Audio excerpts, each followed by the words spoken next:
सवाल पूछ लिया जाता है कई बार कि क्रिटिकल एंगल कब बनता है, प्रकाश किरण किस माध्यम से किस माध्यम में जानी चाहिए कि क्रिटिकल एंगल का निर्माण हो, क्रांतिक कोण का निर्माण हो। और अगर हमें क्रांतिक कोण समझ में आएगा तो ही हम किसको पढ़ेंगे, अगर हमें क्रांतिक कोण समझ में आएगा तो हम किसको पढ़ लेंगे, पूर्ण आंतरिक परावर्तन को भी पढ़ लेंगे। ठीक है, चलो अब स्टार्ट करो। आप हेडिंग लिखेंगे अब क्रांतिक कोण, क्रिटिकल एंगल। आपको हेडिंग लिखनी है क्रांतिक कोण, क्रिटिकल एंगल।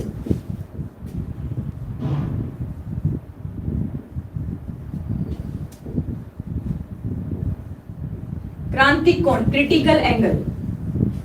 आपको हेडिंग लिखनी है क्रांतिक कोण, क्रिटिकल एंगल। देखो सबसे पहले क्रांतिक कोण बनता कब है, या फिर अगर क्रांतिक कोण बनेगा तो ही किसकी घटना होगी, पूर्ण आंतरिक परावर्तन की घटना होगी। ये एक दूसरे से रिलेट है, यानी हम सिंपल सा ये बोल सकते हैं कि क्रांतिक कोण पूर्ण आंतरिक परावर्तन की घटना में बनता है, हम ये भी बोल सकते हैं। लेकिन सबसे पहले अगर हम इसको समझे कि क्रांतिक कोण क्रिटिकल एंगल क्या है, ध्यान से सुनो। सबसे पहली जो इसकी शर्त होती है वो शर्त क्या होती है कि प्रकाश किरण, सबसे पहली शर्त होती है ये, प्रकाश किरण सघन माध्यम से विरल माध्यम में जानी चाहिए। सघन माध्यम से यानी डेंसर से, सघन माध्यम से विरल माध्यम में जानी चाहिए, विरल माध्यम में जानी चाहिए यानी प्रवेश करनी चाहिए। सबसे पहली शर्त क्या होती है क्रांतिक कोण बनने की या फिर पूर्ण आंतरिक परावर्तन की, सबसे पहली शर्त ही ये होती है कि प्रकाश किरण हमेशा डेंसर मीडियम से सघन माध्यम से किसमें जाती है, विरल माध्यम में जाती है। यानी ये नहीं हो सकता है कि आप प्रकाश किरण को विरल माध्यम से सघन माध्यम में भेज रहे और फिर बोल रहे हैं कि क्रिटिकल एंगल बनेगा या नहीं बनेगा, तो वहां पे आपके पास डेटा क्या है, अपर्याप्त है। क्यों? क्योंकि अगर प्रकाश किरण विरल से सघन में जाएगी तो कभी पूर्ण आंतरिक परावर्तन की घटना नहीं होगी और ना ही क्या बनेगा, यहाँ पे क्रिटिकल एंगल बनेगा। ठीक है, तो सिंपल सी बात है कि प्रकाश किरण हमेशा सघन माध्यम से किसमें जानी चाहिए, विरल माध्यम में जानी चाहिए। ठीक है, इतनी बात क्लियर है। अब देखो क्रिटिकल एंगल होता क्या है, सबसे पहले ध्यान से समझो। मैंने दो माध्यम ले रखे हैं, ये मेरे पास हो गया सघन माध्यम, और सघन में जैसे मान लो मैंने जल ही ले लिया, ये हो गया मीडियम 1 और ये हो गया मीडियम 2, और मीडियम 2 में मैंने किसको ले लिया, विरल को, और जैसे मैंने विरल में किसको ले लिया है, वायु को ले लिया है। सघन माध्यम में मेरे पास क्या है, जल है, ये M1 हो गया। विरल माध्यम में मेरे पास वायु है, ये क्या हो गया, M2 हो गया। ठीक है, मैंने यहाँ पे एक नॉर्मल मान रखा है, ये क्या हो गया, नॉर्मल, अभिलंब। ये क्या हो गया, नॉर्मल यानी कि अभिलंब। अभी हमने पहली शर्त क्या रखी कि प्रकाश किरण सघन माध्यम से किसमें जानी चाहिए, विरल माध्यम में। ठीक है, अब देखो ये प्रकाश किरण है, ये सघन माध्यम से किसमें आई, अब किसमें जाएगी, विरल माध्यम में जाएगी। ठीक है, तो जैसे मान लो कि विरल माध्यम में जाएगी तो विरल माध्यम में अभिलंब से ऐसे जानी चाहिए थी इसको, लेकिन अभिलंब से क्या होगी, दूर हटेगी, ऐसे गई। ठीक है, ये बात मैंने पढ़ा दी थी। अब देखो ये कोण क्या बन गया, आई, आपतन कोण आई, और ये कोण क्या बन गया, अपवर्तन कोण आर। ये चीज हम पढ़ चुके हैं, इस टॉपिक को हम पढ़ चुके हैं कि प्रकाश किरण जब सघन से विरल माध्यम में जाती है तो अभिलंब के क्या होती है, दूर हटती है। तो यहाँ पे ये प्रकाश किरण अभिलंब से क्या हुई, दूर हट गई। अब क्या होगा, देखो क्रांतिक कोण कब बनता है, होगा क्या कि इस आपतन कोण को इतना बढ़ाओ, इस आपतन कोण को बढ़ाने का मतलब मैं इसको बढ़ाऊंगी, ये ऐसे ऐसे होती जाएगी।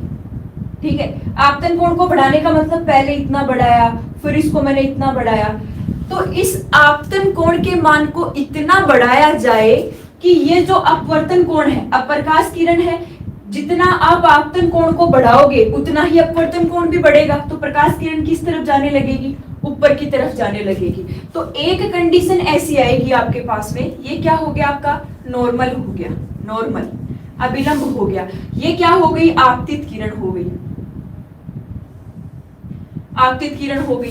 अब हम क्या कर रहे हैं, इस आपतन कोण का मान क्या कर रहे हैं, बढ़ा रहे हैं। ठीक है, अब जैसे जैसे आपतन कोण का मान बढ़ाएंगे, इस अपवर्तित प्रकाश किरण के कोण का मान भी क्या होगा, बढ़ेगा, और एक स्थिति ऐसी आएगी कि ये कितने डिग्री पे आ जाएगी, 90 डिग्री पे। यानी ये जो एंगल बन जाएगा कितने डिग्री का बन जाएगा, 90 डिग्री का एंगल बन जाएगा। कितने डिग्री का बनेगा, 90 डिग्री का। ठीक है, अब देखो डेफिनेशन क्या निकल के आई, ध्यान से सुनो।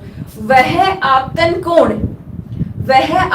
कोण जिसके लिए अपवर्तन कोण का मान 90 डिग्री हो जाए, उस आपतन कोण को हम क्या कहते हैं, क्रांतिक कोण कहते हैं, क्रिटिकल एंगल कहते हैं। डेफिनेशन क्या बोली मैंने, वह आपतन कोण, वैसे तो समझ में आ रहा है यहां से कि आपतन कोण का मान इतना बढ़ाओ कि अपवर्तन कोण का मान कितने डिग्री पहुंच जाए, 90 डिग्री पहुंच जाए। ठीक है, आपको क्या याद रखना है, वह आपतन कोण जिसके लिए अपवर्तन कोण का मान 90 डिग्री हो जाए, वह आपतन कोण जिसके लिए अपवर्तन कोण का मान 90 डिग्री हो जाए, उस आपतन कोण को आप क्या कहते हैं, क्रांतिक कोण, यानी क्रिटिकल एंगल। तो ये आपका क्या हो गया, क्रांतिक कोण हो गया। क्रांतिक कोण को आप किससे दर्शा सकते हैं, IC से दर्शा सकते हैं। तो अब की बार ये यहाँ पे आपका क्या बन गया, क्रांतिक कोण बन गया, क्रिटिकल एंगल बन गया।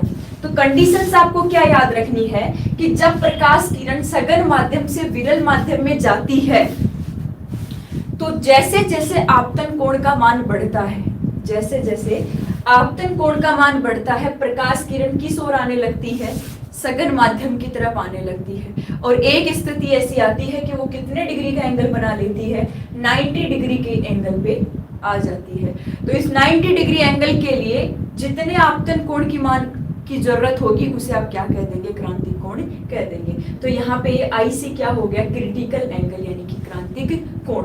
तो क्रांतिक कोण तब बनेगा जब अपवर्तन कोण का मान कितना होगा, 90 डिग्री होगा। जल्दी से मुझे एक रेस्पॉन्स दे दो, ये बात आपको समझ में आई क्या। आपसे पूछ लिया जाए कि क्रिटिकल एंगल बनने के लिए, क्रांतिक कोण बनने के लिए अपवर्तन कोण का मान कितना होना चाहिए, तो आप क्या कहेंगे, 90 डिग्री इसका मान होना चाहिए। ठीक है, ओके, क्लियर है, बताओ जल्दी बताओ। चलो आगे फिर, 3 लोगों का ही क्लियर है, 4 लोगों का। ओके, राहुल जी, शिवांगी, सानवी, ठीक है। चलो, परवीन कुमार जी का भी क्लियर है।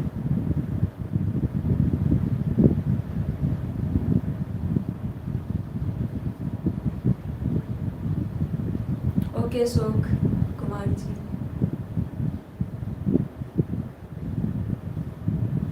फैन चल ही नहीं रहा है। सोनिया जी, फैन चल ही नहीं रहा है, फैन तो चल ही नहीं रहा है।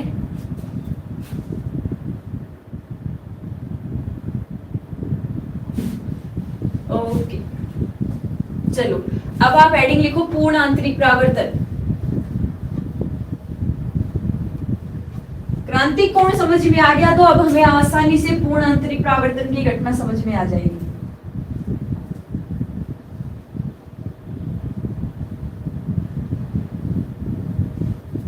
चलो हेडिंग लिखो, पूर्ण आंतरिक परावर्तन। हेडिंग लिखेंगे आप, पूर्ण आंतरिक परावर्तन।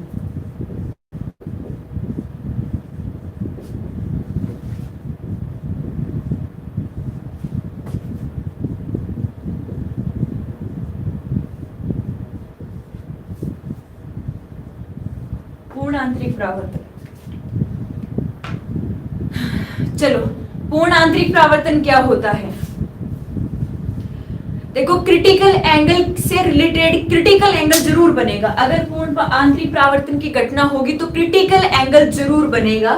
तो सबसे पहली शर्त तो आपको यही याद रखनी है पूर्ण आंतरिक परावर्तन की, कि प्रकाश किरण हमेशा सघन माध्यम से किसमें जानी चाहिए, विरल माध्यम में जानी चाहिए। कि जब तक प्रकाश किरण सघन से विरल में नहीं जाएगी, तब तक पूर्ण आंतरिक परावर्तन की घटना नहीं होगी या फिर क्रिटिकल एंगल नहीं बनेगा। जैसे आप सबने सुना होगा कि हीरे का चमकना, ऑप्टिकल फाइबर्स, प्रकाशिक तंतु, सुने होंगे सबने। ये किसकी घटना होती है, पूर्ण आंतरिक परावर्तन की। जैसे कि आपने सुना होगा मरीचिका, उन मरीचिका, मिरेज, कि रेगिस्तानी क्षेत्रों में दूर से देखने पर पानी का आभास होना, या फिर सड़क पर दूर से देखने पर पानी का आभास होना, ये सब आपने सुना होगा। ठीक है, और वो सब घटनाएं किसके कारण होती है, पूर्ण आंतरिक परावर्तन की घटना के कारण होती है। इंद्रधनुष अगर बन रहा है, रेनबो बन रहा है, तो रेनबो में भी कौन सी घटना पाई जाती है, पूर्ण आंतरिक परावर्तन की घटना पाई जाती है। तो ये सारी इसकी घटनाएं होती है, लेकिन होता क्या है पूर्ण आंतरिक परावर्तन, सबसे पहले ये सुनो, ठीक है, ध्यान से सुनो।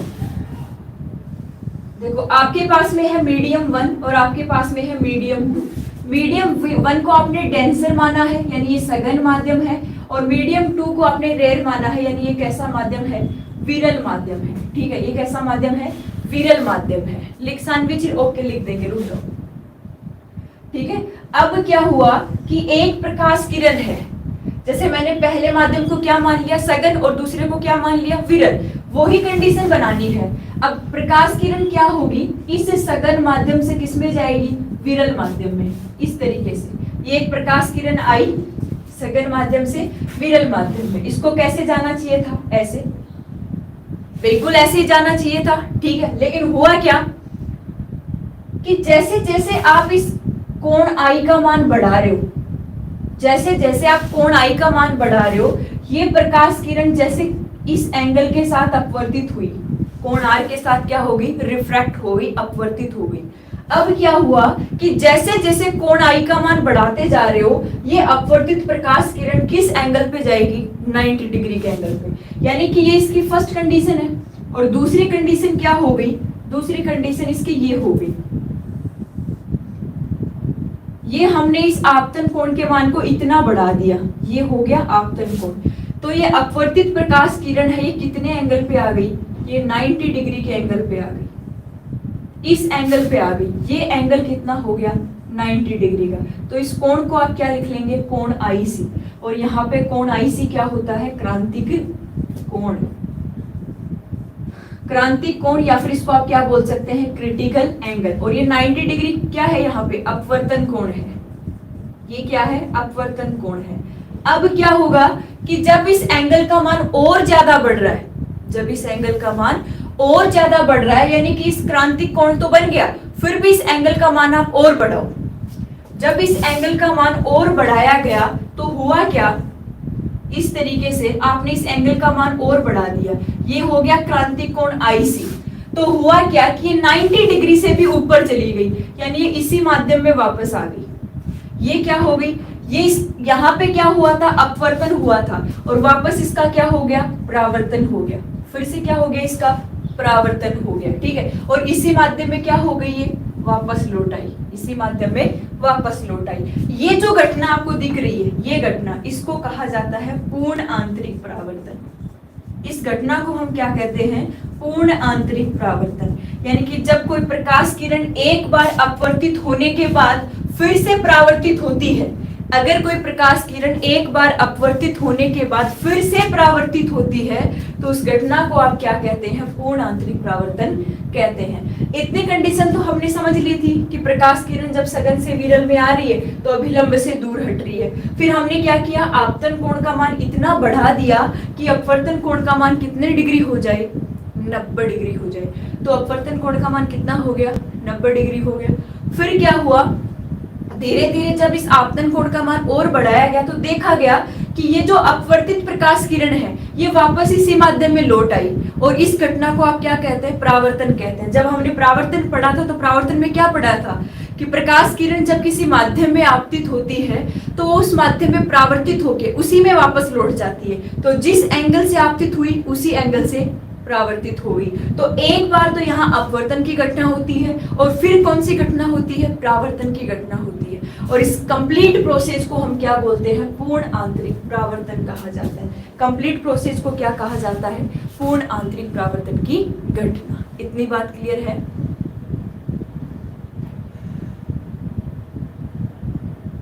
पूर्ण आंतरिक परावर्तन अगर आपसे पूछे तो आप क्या कहेंगे, सबसे पहले तो क्या बनेगा, पूर्ण आंतरिक परावर्तन में क्रिटिकल एंगल, क्रांतिक कोण बनेगा।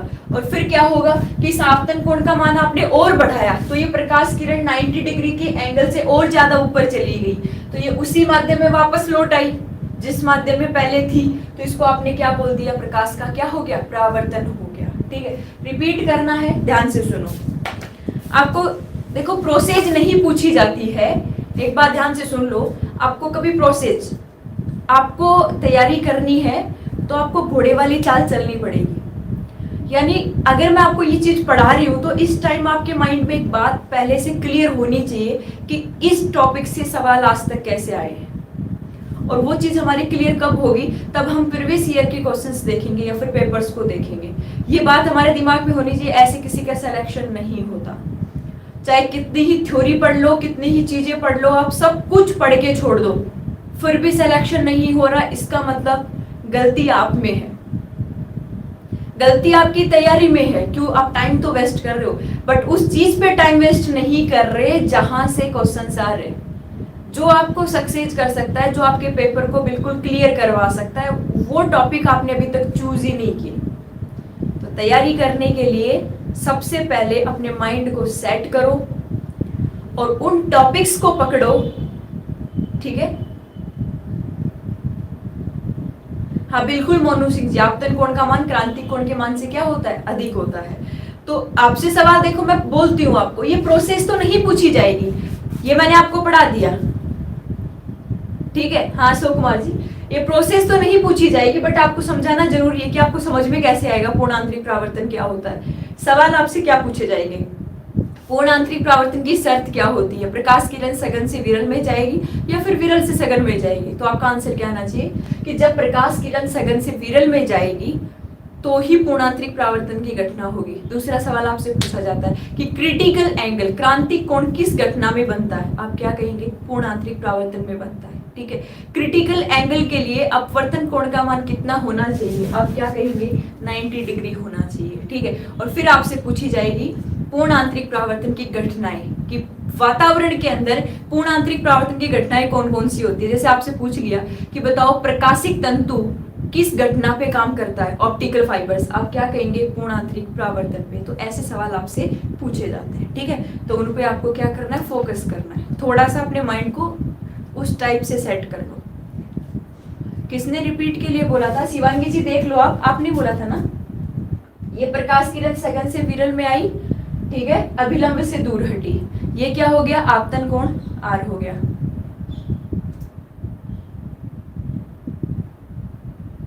ठीक है। और फिर क्या हुआ कि आपतन कोण का मान हमने इतना बढ़ाया कि ये अपवर्तन कोण का मान कितना हो गया? 90 डिग्री हो गया।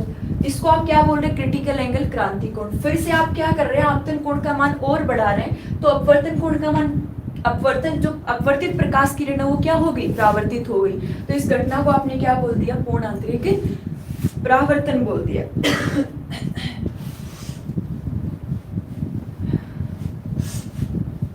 ठीक है, अब आप इसके लिखो पूर्ण आंतरिक परावर्तन की घटनाएं।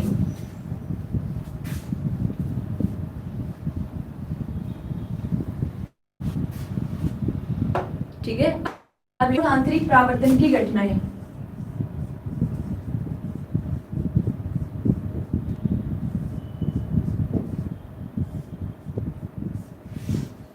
पूर्ण आंतरिक परावर्तन की घटनाएं, सबसे पहले लिखते हैं ना हीरे का चमकना। हीरे का चमकना, शाइनिंग ऑफ डायमंड। हीरे का चमकना कौन सी घटना है? पूर्ण आंतरिक परावर्तन। दूसरा, प्रकाशिक तंतु ऑप्टिकल फाइबर्स। प्रकाशिक तंतु ऑप्टिकल फाइबर्स,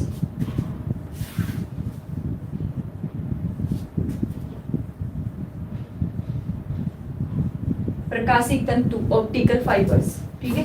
तीसरा आप लिखेंगे मरीचिका, मिरेज। मिरेज, मरीचिका और उन मरीचिका।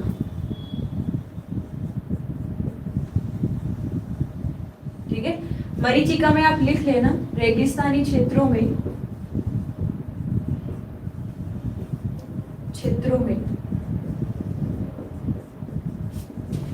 दूरी से देखने पर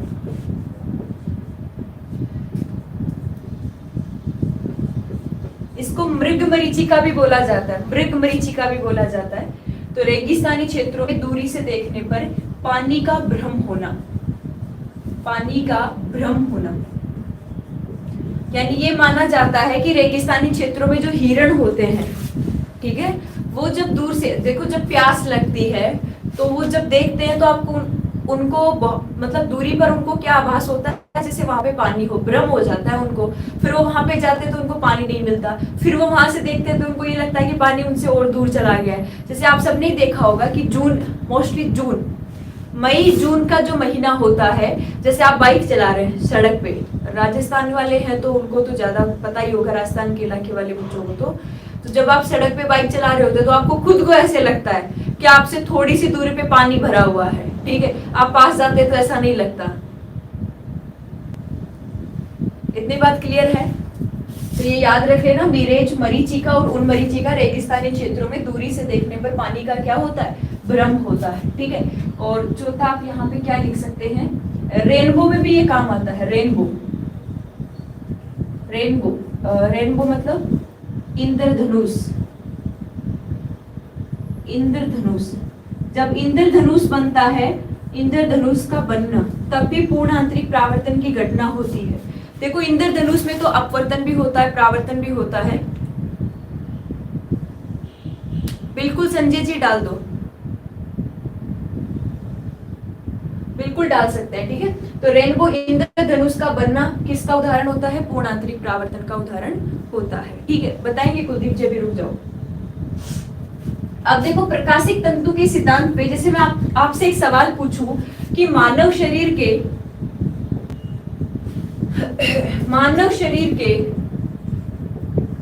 आंतरिक अंगों की जांच के लिए, आंतरिक अंगों की जांच किसके द्वारा की जाती है? अगर आप में से किसी को पता है, वैसे मैंने आपको पढ़ा दिया है, पता है तो आप जल्दी बताओ, बताओ जल्दी बताओ कि ह्यूमन बॉडी के जो इंटरनल पार्ट्स होते हैं, जैसे मान लो लीवर में दिक्कत आ गई, ठीक है, जैसे स्टमक में दिक्कत आ गई, तो उसका पता लगाने के लिए, जैसे लंग्स में दिक्कत आ गई, तो उसका पता लगाने के लिए कौन सी जांच की जाती है? एंडो पार्ट्स के लिए सीटी स्कैन। इसके अलावा देखो जल्दी देखो, कुलदीप राजक जी बता रहे हैं एंडोस्कोप।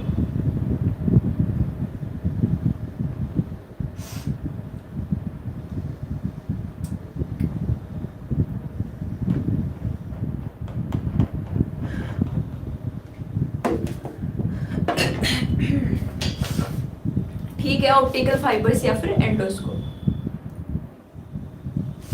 किसको काम में लेते हैं हम? मानव शरीर के आंतरिक अंगों की जांच के लिए एंडोस्कोप,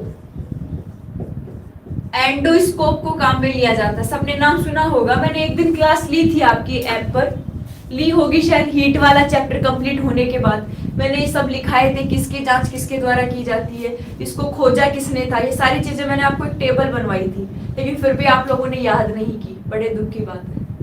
कुछ बच्चों ने आंसर दिया है, तो आपको आंसर क्या याद रखना है? एंडोस्कोप।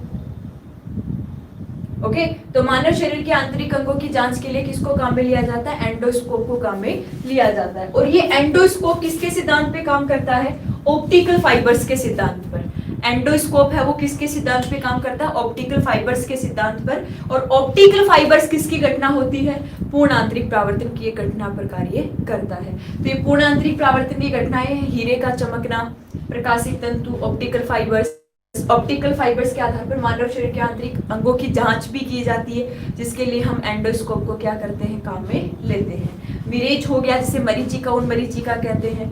मिरेज का मतलब रेगिस्तानी क्षेत्रों में दूर से देखने पर पानी का क्या होता है? भ्रम होता है। इसको मृग मरीचिका भी बोला जा सकता है। रेनबो यानी कि इंद्रधनुष के बनने में भी कौन सी घटना होती है? पूर्ण आंतरिक परावर्तन की घटना होती है। ये सारी बातें आपको याद रखनी है। चलो अब हम पढ़ेंगे लेंस। तो हेडिंग लिख लो आप, लेंस। ये मिरर वाला कंप्लीट हो चुका है, परावर्तन हो गया है, अपवर्तन हो गया है, पूर्ण आंतरिक परावर्तन भी हो गया है। कम से कम 3 या 4 क्लासें और होंगी, फिर आपका ये चैप्टर कंप्लीट है। वैसे तो 3 क्लासों में ही हो जाएगा। अब आप हेडिंग लिखो लेंस। लेंस क्या होते हैं? देखो ऐसी बातें तो अब मैं डेफिनेशन तो आपको बताऊंगी नहीं कि लेंस क्या होता है। 2 गोलीय पृष्ठ से घिरा हुआ भाग जो परावर्तन का काम करता है उसे लेंस कहते हैं, क्योंकि ये आपसे पूछा नहीं जाता। तो हम सीधा उस पॉइंट पे जाएंगे जहां से सवाल आ रहे हैं। देखो सबसे पहले आपने लेंस पढ़े होंगे कितने प्रकार के होते हैं, सवाल दो ही लेंस से आते हैं, एक उत्तल से आते हैं और एक किससे आते हैं, अवतल से आते हैं। तो अगर हम बात करें कि हमारे जो लेंस होते हैं ये कितने प्रकार के हैं, दो प्रकार के। वैसे तो लेंस और भी होते हैं, बाई कॉन्वेक्स होता है, उभय उत्तल होता है, समतल उत्तल होता है, लेकिन उनकी बात साथ साथ करते जाएंगे। तो लेंस दो प्रकार के होते हैं, एक हो गया आपका कॉन्वेक्स लेंस, कॉन्वेक्स लेंस, और कॉन्वेक्स लेंस को आप क्या बोल देंगे, उत्तल लेंस बोल देंगे। कॉन्वेक्स लेंस को आपने क्या बोल दिया, उत्तल लेंस बोल दिया, ठीक है। आप रिवाइज करते जाओ खुद से। दूसरा कौन सा होता है, कॉनकेव लेंस, ये हो गया कॉनकेव लेंस। और कॉनकेव लेंस को आप क्या कहते हैं, अवतल लेंस। कॉनकेव लेंस को आप क्या कहते हैं, अवतल लेंस कहते हैं, ठीक है। तो लेंस दो प्रकार के हो गए, एक कॉन्वेक्स लेंस उत्तल लेंस, और एक कौन सा होता है, कॉनकेव लेंस यानी कि अवतल लेंस। देखो सबसे पहले तो जैसे आपने उत्तल और अवतल दर्पण पढ़ी थी, वैसी की वैसी सारी चीजें नोट करते जाओ जो इंपॉर्टेंट है। आपको कॉन्वेक्स लेंस कैसा दिखेगा, ऐसा दिखेगा, ठीक है। जो मध्य से तो क्या होता है भैया, आप समझ ही रहे ना, मध्य से तो फूला हुआ और किनारों से क्या होता है, सिकुड़ा हुआ होता है, वो कौन सा लेंस होता है, कॉन्वेक्स लेंस होता है। ऐसी शेप आपको दिखाई देगी किसकी, कॉन्वेक्स लेंस की। ये कौन सा लेंस है, कॉन्वेक्स लेंस, उत्तल लेंस, ठीक है। और अगर अवतल लेंस की बात करें तो अवतल लेंस का आकार कैसा होता है, ऐसा होता है। अवतल लेंस का आकार कैसा होता है, ऐसा होता है। अब देखो ये जो कॉन्वेक्स लेंस है, अब आपको वही दो वर्ड काम में लेने हैं। एक आपको लेना है डाइवर्जिंग, डाइवर्जिंग, और एक आपको काम में लेना है कन्वर्जिंग। डाइवर्जिंग और कन्वर्जिंग। डाइवर्जिंग का मतलब तो क्या होता है, अपसारी। डाइवर्ट करने वाले को आप क्या कहते हैं, अपसारी, और कन्वर्जिंग को आप क्या बोलते हैं, अभिसारी, जो एक पॉइंट पर प्रकाश किरणों को क्या करता है, केंद्रित करता है। जैसे हमने पीछे की क्लासों में पढ़ लिया था कि उत्तल दर्पण है वो प्रकाश किरणों को क्या करता है, फैलाता है। उत्तल दर्पण प्रकाश किरणों को फैला रहा है, तो उत्तल दर्पण को आप क्या बोल रहे थे, डाइवर्जिंग मिरर यानी अपसारी दर्पण। जबकि अवतल दर्पण प्रकाश किरणों को क्या कर रहा था, एक जगह केंद्रित कर रहा था, तो उसको आप क्या बोल रहे थे, दर्पण। अब दर्पण को भूल जाओ, एक बार मिरर को भूल जाओ, हमें किसके बारे में चर्चा करनी है, केवल लेंस के बारे में। एक बार मिरर को तो भूल ही जाओ वरना कंफ्यूज हो जाओगे। एक बार के लिए मिरर को भूल जाओ, हम किसकी चर्चा करेंगे, केवल लेंस की चर्चा करेंगे। देखो सबसे पहले मैं लिख ही देती हूँ, ये जो उत्तल लेंस होता है ये होता है कन्वर्जिंग। कैसा होता है, आपको लिख लेना है, ये होता है कन्वर्जिंग। ये हो गया कन्वर्जिंग लेंस, यानी आप इसको क्या बोल रहे हैं, अभिसारी लेंस, अभिसारी, ठीक है। जबकि जो अवतल लेंस होता है ये कैसा होता है, डाइवर्जिंग। डाइवर्जिंग जो प्रकाश किरणों को डाइवर्ट करता है, ये हो गया डाइवर्जिंग लेंस। और इसको आप क्या बोल रहे हैं, अपसारी लेंस। हिंदी में आपने क्या बोल दिया, इसको अपसारी लेंस बोल दिया। ये क्या होता है, डाइवर्जिंग लेंस होता है, तो आपने इसको क्या बोल दिया, अपसारी लेंस बोल दिया। अब देखो ध्यान से, कन्वर्जिंग का मतलब क्या है, देखो इस लेंस में क्या होता है, ये आपके पास में उत्तल लेंस है, ठीक है, और ये बीचों बीच से क्या गुजरती है, मुख्य अक्ष गुजरती है। और लेंस का मतलब ही क्या होता है कि जिसका दोनों सतह किसका काम करे, परावर्तक का काम करे। ये वाली सतह भी किसका काम करेगी, परावर्तक पृष्ठ का काम करेगी, ठीक है। और ये वाली सतह भी किसका काम करेगी, परावर्तक सतह का काम करेगी। राणा सत्यवीर जी, मैंने उल्टा नहीं लिखा है, इसीलिए मैंने आपको कहा है एक बार मिरर को भूल जाओ। मिरर से जस्ट उल्टा होता है लेंस में, तो एक बार आप मिरर को भूल जाओ, केवल वो बात पढ़ो जो मैं पढ़ा रही हूँ। अभी डाउट्स क्लियर हो जाएंगे, आपको मिरर को भूलना पड़ेगा, तब आपको लेंस समझ में आएगा, ठीक है। तो इस लेंस को मैंने कन्वर्जिंग क्यों बोला, अभिसारी क्यों बोला, देखो इसमें क्या होता है, जैसे आपने ये माना इसका फोकस बिंदु F1 और ये हो गया वक्रता केंद्र 2F1, ऐसे मानते हैं हम, ठीक है। और ये क्या हो गया इसका F2 और ये इसका क्या हो गया 2F2, क्योंकि इसकी दोनों सतह परावर्तक पृष्ठ का काम करती है, तो हमें क्या करना पड़ेगा, दोनों तरफ मानना पड़ेगा। इस तरफ F1 हो गया, इस तरफ 2F1 हो गया, इस तरफ F2 हो गया और इस तरफ क्या हो गया 2F2 हो गया। जैसे अनंत पे कोई वस्तु रखी है और इस पे प्रकाश किरण ऐसे आ रही है, अनंत पे कोई वस्तु रखी हुई थी और प्रकाश किरणें आ रही है, तो ये प्रकाश किरणें इस लेंस से परावर्तित होगी और इस फोकस बिंदु से होके गुजरेगी, ऐसे ऐसे होते हुए। तो हमें इस फोकस बिंदु पर सभी प्रकाश किरणें मिलती हुई प्रतीत हो रही है कि नहीं हो रही? सभी प्रकाश किरणें कहाँ मिल गई? इस फोकस बिंदु पे मिल गई। यानी कि उत्तल लेंस क्या कर रहा है? प्रकाश किरणों को एक बिंदु पर केंद्रित कर रहा है, किसी एक पॉइंट पे उनको क्या कर रहा है? केंद्रित कर रहा है। तो किसी एक बिंदु पर अगर उत्तल लेंस प्रकाश किरणों को केंद्रित कर रहा है तो इसे आप क्या बोल रहे हैं? कन्वर्जिंग लेंस, या फिर क्या कहा जाएगा? अभिसारी लेंस इसको कहा जाएगा। ठीक है, दूसरा आपका क्या हो गया? अपसारी लेंस। दूसरा कौन सा है? अपसारी लेंस। अब देखो, अपसारी लेंस में हम अवतल लेंस को क्यों रखते हैं? अवतल लेंस क्या करता है? देखो, ये हो गई मुख्य अक्ष, ये हो गई इसकी F1 और ये इसका हो गया 2F1, या फिर आप इसको C भी लिख सकते हैं। ये बात मैंने पढ़ा दी है, मैं बार बार में नहीं पढ़ाऊंगी। इसको मैंने क्या बोल दिया? F2, और इसको क्या बोल दिया? 2F2। ठीक है, अब क्या हुआ? प्रकाश किरण अनंत पे रखी गई है। ये लेंस क्या करता है? जैसे इस पे प्रकाश किरण आपतित हुई इस तरीके से, ये उनको ऐसे डाइवर्ट करता है, ऐसे फैलाता है इस तरीके से। मुझे ये बताओ, ये प्रकाश किरण कहीं मिलेंगी क्या? इन प्रकाश किरणों को अवतल लेंस ने क्या किया? इस तरीके से डाइवर्ट किया। क्या ये प्रकाश किरण कहीं मिलती हुई प्रतीत हो रही है? नहीं हो रही। वैसे ही क्या करना पड़ेगा? हमें इन्हें आभासी रूप से पीछे बढ़ाना पड़ेगा इस तरीके से, और फिर इनके क्या बनाने पड़ेंगे? प्रतिबिंब बनाने पड़ेंगे। यानी कि प्रतिबिंब वास्तविक तो नहीं बनने वाले, कैसे बनेंगे? आभासी बनेंगे। ठीक है, तो ये लेंस प्रकाश किरणों को क्या कर रहा है? डाइवर्ट कर रहा है, फैला रहा है। तो आप इसको क्या बोल रहे हैं? डाइवर्जिंग लेंस, यानी कि अपसारी लेंस बोल रहे हैं। जबकि उत्तल लेंस प्रकाश किरणों को क्या कर रहा है? एक पॉइंट पर केंद्रित कर रहा है, इसीलिए आप इसको क्या बोल रहे हैं? अभिसारी लेंस, यानी कि कन्वर्जिंग लेंस। इसीलिए मैंने कहा था कि मिरर से जस्ट उल्टा करना है, आपको पता है। ध्यान से सुनना, थोड़ा कॉन्सेंट्रेट होके। उत्तल दर्पण, मैं एक साथ लिख देती हूँ, एक बार रुक जाओ आप, मैं इसको मिटा रही हूँ, मैं एक साथ लिख देती हूँ ताकि आप कभी कंफ्यूज नहीं हो। दर्पण और लेंस सबका एक साथ लिख देती हूँ।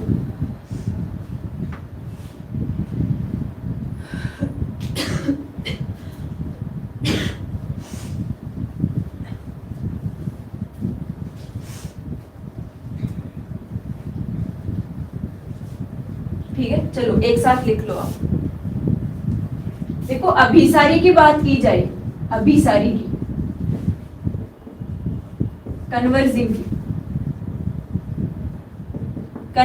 की, तो अभिसारी में आपको लिखना है अवतल दर्पण और उत्तल लेंस। अवतल दर्पण होगी अभिसारी, और क्या होगा? उत्तल लेंस होगा। मैंने कहा था ना उल्टा होता है। ये अवतल दर्पण अवतल होगी तो लेंस कौन सा होगा? उत्तल होगा। ठीक है, फिर आप लिखेंगे अपसारी, डाइवर्जिंग,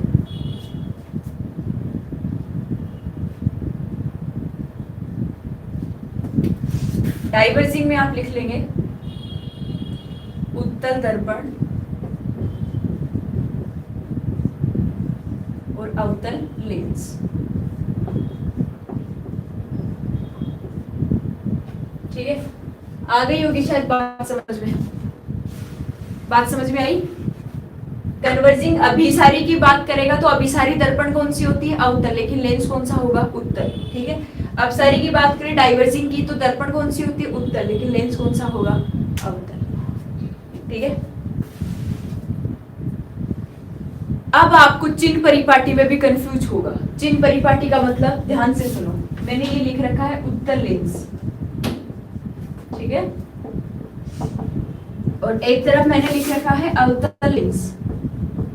ये क्या हो गया आपका? अवतल लेंस हो गया, कॉनकेव लेंस हो गया। अब देखो, उत्तल लेंस के लिए किस किस का मान? F का मान, U का मान, V का मान, तीन मान आप याद रखना है केवल आपको। अवतल लेंस के लिए भी F, U, V। यहाँ पे F तो क्या हो गई? फोकल लेंथ, फोकस दूरी। U क्या होगी? पढ़ा रखा है मैंने, वस्तु की दूरी। V क्या होगी? प्रतिबिंब की दूरी, इमेज की दूरी। ये पढ़ा रखा है मैंने आपको।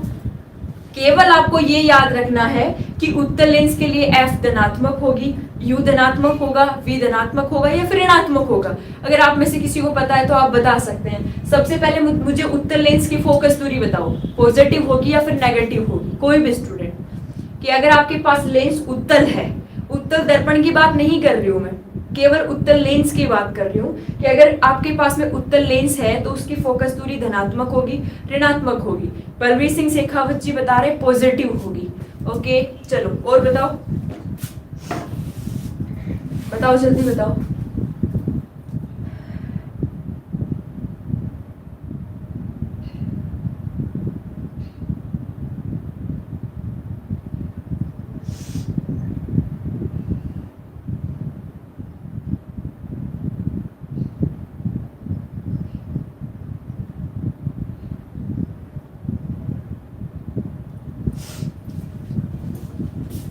रमेश योगी जी, अशोक जी, सोनिया जी माइनस बता रहे हैं। सही है बिल्कुल आपका। देखो एक बात मैं बता देती हूँ, एक बार आपको चिन्ह परिपाटी कभी चेंज नहीं करनी, यानी कि आपको ये कंफ्यूज नहीं होना कि दर्पण में क्या होगी लेंस में होगी। जो मिरर में है वही किस में होगी, लेंस में होगी। ध्यान से सुन लो, जो मिरर में है वही किस में होगी, लेंस में होगी। अब हमने पढ़ा था कि जो उत्तल दर्पण होती है, एक बार रिवाइज करो माइंड से, जो उत्तल दर्पण होती है उसकी सारी दूरियां कैसी होती है, धनात्मक होती है। किसको छोड़ के, वस्तु की दूरी को छोड़ के, ठीक है। फिर हमने क्या पढ़ा था कि जो अवतल दर्पण होती है, कॉनकेव मिरर होती है, उसकी सभी दूरियां कैसी होती है, नेगेटिव होती है। सभी दूरियां कैसी होती है, नेगेटिव होती है। ये हमने दर्पण में पढ़ा था। सेम एज इट इज जैसे मिरर में पढ़ा था वैसा ही किस में लगाना है, लेंस में लगाना है, ठीक है। तो उत्तल लेंस और उत्तल दर्पण, तो उत्तल दर्पण की फोकस दूरी कैसी थी, पॉजिटिव थी, तो उत्तल लेंस की भी कैसी हो गई, पॉजिटिव हो गई। लेकिन यू की बात करें, वस्तु की दूरी तो सभी के लिए कैसी आती है, नेगेटिव ही आती है, क्योंकि वस्तु को तो आप हमेशा लेफ्ट साइड में ही रखोगे। चाहे उत्तल लेंस ले लो, अवतल लेंस ले लो, अवतल दर्पण ले लो, उत्तल दर्पण ले लो, कुछ भी ले लो, यू का मान हमेशा कैसा आएगा, नेगेटिव ही आएगा। और वी आपको पता है कि उत्तल दर्पण के लिए वी कैसा था, पॉजिटिव था, तो उत्तल लेंस के लिए भी वी कैसा होगा, पॉजिटिव होगा, ठीक है। आपको कुछ भी चेंज नहीं करना है। जैसा उत्तल दर्पण में था, चिन्ह परिपाटी की बात कर रही हूँ, चिन्ह की बात कर रही हूँ, तो जैसा उत्तल दर्पण की चिन्ह परिपाटी थी वैसे ही किसकी होगी, उत्तल लेंस की होगी। अब ऐसे ही अवतल लेंस की लिखनी है। अवतल लेंस की एफ क्या होगी, नेगेटिव। अवतल लेंस की यू भी कैसी हो गई, नेगेटिव। अवतल लेंस की वी भी कैसी हो गई, नेगेटिव। ये भी कैसी होगी, नेगेटिव। क्लियर है इतना? एक बार लिख लो आप इस बात को। बस लिखने वाली क्या बात है, आपको उससे रिलेट करना है कि जैसा मिरर्स में था सेम वैसा ही किसमें होगा, लेंस में होगा। बिल्कुल राहुल जी। तो उत्तल लेंस की बात करें तो सभी दूरियां धनात्मक होती है, केवल किसको छोड़ के, यू को छोड़ के, वस्तु की दूरी को छोड़ के। अवतल लेंस की बात करें तो सभी दूरियां कैसी होती है, ऋणात्मक होती है। और उत्तल दर्पण की भी सभी दूरियां कैसी होती है, ऋणात्मक होती है, ठीक है। चलो इतनी बात क्लियर है आपकी।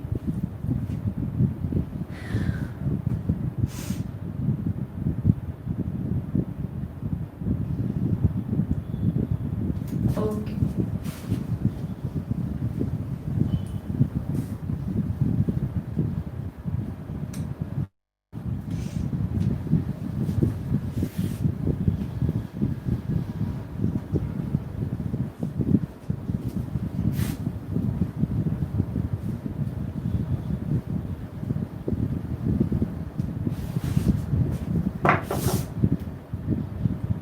हाँ, लेंस उत्तर 1/f बराबर 1/v माइनस 1/u। अब आप लिख लेंगे उत्तल लेंस। केवल हम किसके बारे में पढ़ेंगे, उत्तल लेंस के बारे में पढ़ेंगे। उत्तल लेंस, कॉन्वेक्स लेंस।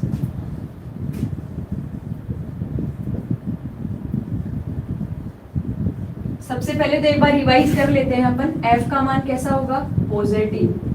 v का मान भी पॉजिटिव, u का मान नेगेटिव। इसके जो प्रतिबिंब बनेंगे, इमेज बनेगी, उत्तल लेंस के प्रतिबिंब वो हमेशा कैसे होंगे, वास्तविक होंगे। प्रतिबिंब कैसे होंगे, वास्तविक होंगे। और कैसे होंगे, उल्टे होंगे।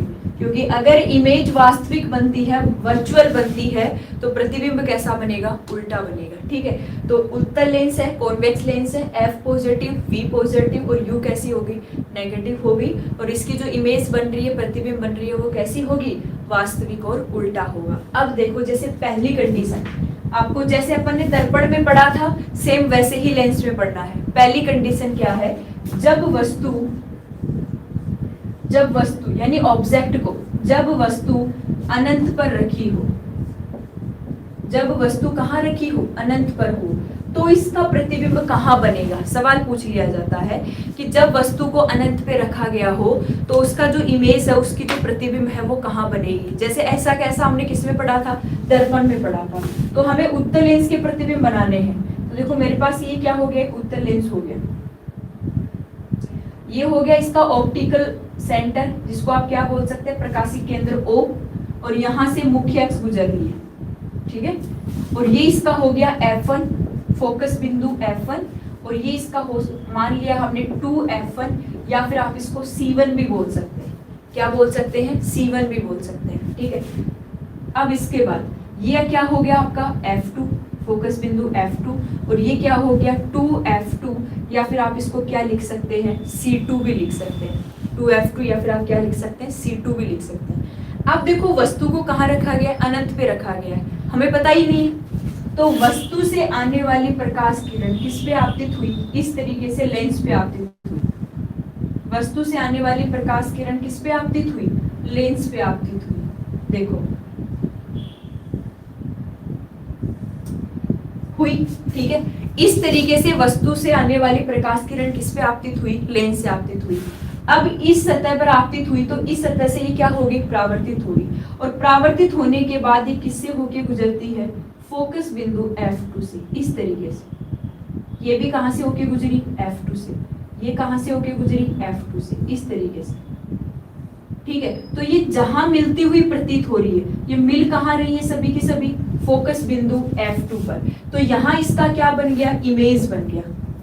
इमेज यानी कि प्रतिबिंब। तो इमेज है वो प्रतिबिंब कहाँ बना है? F2 पर, ठीक है। और F2 पर कैसा बना है? बिंदु के आकार का, बिंदु आकार। और प्रतिबिंब कैसा होगा? जब खुद प्रकाश किरण यहाँ मिलती हुई प्रतीत होती है, तो सारे के सारे प्रतिबिंब कैसे होते हैं? वास्तविक और उल्टे। वास्तविक व उल्टा। एक बार दर्पण को भूल जाओ, मैं बार बार बोल रही हूँ, लेंस पढ़ने है तो आपको दर्पण को भूलना पड़ेगा, और दर्पण पढ़ने तो आपको लेंस को भूलना पड़ेगा, ठीक है। क्योंकि दोनों हाथ में लड्डू कभी नहीं रख सकते, ये बात तो पता होगा ना। किसी एक को तो फूटना ही पड़ेगा, यानी हम कंफ्यूज होंगे। तो आप केवल अभी लेंस के बारे में पढ़ो, बस केवल लेंस को दिमाग में रखो, और ये याद करने की कोशिश करो कि उत्तल लेंस है, सभी दूरियां धनात्मक होगी, यू को छोड़ के। प्रतिबिंब कैसे बनेंगे? वास्तविक बनेंगे। और कैसे बनेंगे? उल्टे बनेंगे। कैसे? जैसे वस्तु को मैंने अनंत पे रखा था, और अनंत से आने वाली जैसे प्रकाश किरण है वो कहां से होके गुजरी? फोकस बिंदु F2 से होके गुजरी, और यहाँ सभी प्रकाश किरण मिलती हुई प्रतीत हुई। तो हमने क्या कहा कि यहाँ पे इमेज बन गया, प्रतिबिंब बन गया, और इमेज कहाँ बना? F2 पर। किसका आकार का? बिंदु आकार का। और वास्तविक और कैसा बनेगा? उल्टा बनेगा, ठीक है। अब ये आपका एक होमवर्क है, ये आपका होमवर्क है। आपका होमवर्क मैं दे रही हूं, कल आपको सारे के सारे प्रतिबिंब बना के लाने हैं। किस किस के? होमवर्क आपका दिया हुआ है, आप मुझे भेज सकते हैं कि मैम मैंने कर लिया, ठीक है। तो आपको होमवर्क चेक भी करवाना है। होमवर्क क्या करना है? पहला मैंने करा दिया है, ठीक है। दूसरा आपको लिखना है, करके लाने हैं ये। दूसरा होमवर्क है आपका, जब वस्तु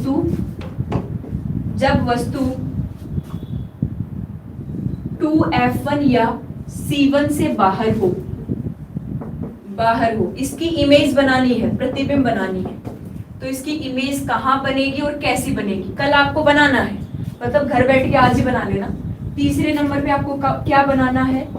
जब वस्तु 2F1 या C1 पर हो तो इसकी इमेज बतानी है। सारे करने हैं सभी को। चौथी कंडीशन, जब वस्तु